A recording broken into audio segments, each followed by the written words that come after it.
DZ+ के videos को देखने के लिए पहले सब्सक्राइब बटन पर क्लिक करें और नोटिफिकेशन पाने के लिए बेल आइकन को दबाएं। देश में लॉकडाउन 3 की शुरुआत कुछ छूटों के साथ शुरू हो गई है, जिसके बाद देश की राजधानी दिल्ली में टैक्स बढ़ोतरी को लेकर के काफी चर्चाएं हो रही हैं।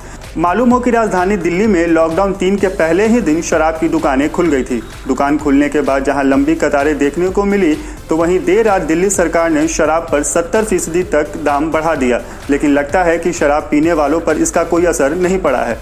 मंगलवार को शराब खरीदने पहुंचे एक व्यक्ति ने कहा कि जो 70% पैसा बढ़ा है वो देश के लिए दान है। पूर्वी दिल्ली के लक्ष्मी नगर में एक इंसान ने कहा कि 70% दाम बढ़ने का कोई गम नहीं है, ये हमारी तरफ से देश के लिए बड़ा दान है। हालांकि इस शख्स ने कहा कि शराब की दुकानों के आगे सैकड़ों लोग सुबह 6 बजे से ही आ जाते हैं।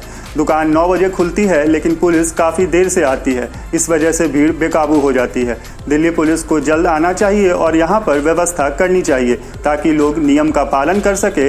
मालूम हो कि लॉकडाउन 3 में कई तरह की रियायतें दी गई हैं, इनमें शराब की दुकानों को भी खोलने की इजाज़त दी गई थी। हालांकि नियम बनाया गया था कि लोग सोशल डिस्टेंसिंग का पालन करते हुए शराब की दुकानों से शराब खरीदेंगे, लेकिन सोमवार को दिल्ली समेत देश की सड़कों पर जो नज़ारा दिखा उसने हर किसी की चिंता बढ़ा दी है, क्योंकि शराब की दुकानों के बाहर 2-2 किलोमीटर लंबी लाइन लगी हुई थी। साथ ही कहीं भी सोशल डिस्टेंसिंग का पालन होता नहीं दिख रहा था।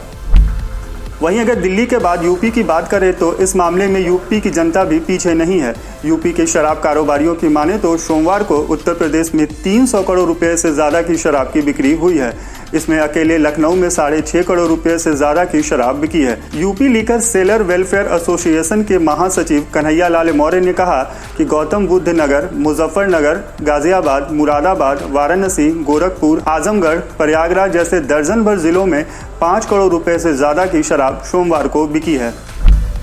खैर, इन सारी बातों को देखने के बाद ये कहा जा सकता है कि राज्य की अर्थव्यवस्था का बड़ा हिस्सा शराब के कारोबार पर निर्भर है। ऐसे में जिन राज्यों में शराबबंदी है, उन राज्यों को कोरोना के चलते आई आर्थिक मंदी के बाद हालात सुधारने में थोड़ी दिक्कतें सामने आ सकती हैं। इनमें गुजरात, नागालैंड, मिजोरम और बिहार जैसे राज्य शामिल हैं। ऐसे में बिहार जैसे पिछड़े राज्य में जहां पर शराबबंदी के बाद राजस्व का एक बड़ा हिस्सा खिसक गया है, तो वहीं कोरोना के चलते बिगड़ती अर्थव्यवस्था को सुधारना सरकार के लिए बड़ी चुनौती हो सकती है। एक रिपोर्ट की माने तो बिहार में शराब बिक्री पर लगे टैक्स कलेक्शन से हर साल 4,000 करोड़ रुपए की आमदनी होती थी।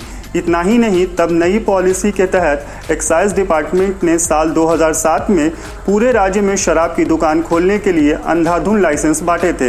इस वजह से विभाग के रेवेन्यू कलेक्शन में 10 गुना ज़्यादा उछाल दर्ज किया गया था। एक्साइज डिपार्टमेंट को साल 2005-06 में 319 करोड़ रुपए की आमदनी हुई थी, जो कि साल 2014-15 में बढ़कर 3,650 करोड़ रुपए तक चली गई थी। खैर, इस वीडियो पर आप क्या सोचते हैं, हमें कमेंट बॉक्स में लिखकर ज़रूर बताएं। इसके साथ ही बिहार सहित देश दुनिया की और भी खबरों को जानने के लिए हमारे चैनल DZ+ को सब्सक्राइब कर लें। और अगर ये वीडियो आप हमारे फेसबुक पेज पर देख रहे हैं तो हमारे पेज को लाइक करें और फॉलो करें।